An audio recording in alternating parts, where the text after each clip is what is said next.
Balkan илләре Macaristan аша авыр узун сәфәрдән соң бу кочакларны Вена тимер юлы вокзалында ризык һәм су әзерләп ярдәм итәргә теләүчеләр каршы алды.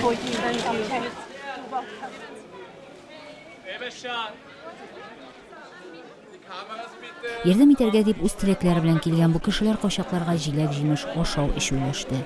Балаларга уенчыклар һәм иң мөһиме игътибар. Аларны моннан куучы булмады.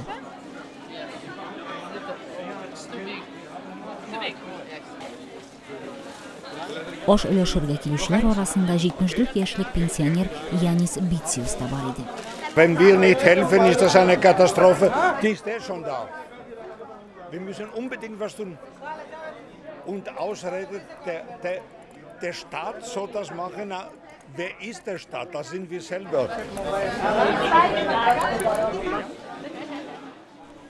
Оша бешкәч, кочаклар аз гына тынычланды, әмма алда аларны нәрсә көтә?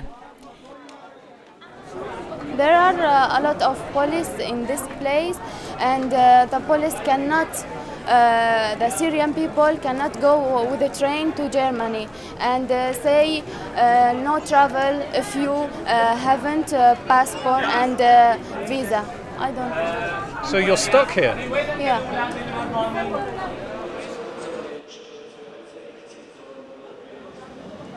Сүриядән килгән Бизан туташ һәм аның кебек башка кочакларга бу көнне Германиягә китү насыйп булды. Һәркемнең йөзендә яңадан тынычлык, елмаю. Шушы ук поездда Пакистаннан Лахори шәһәреннән 4 ир бара.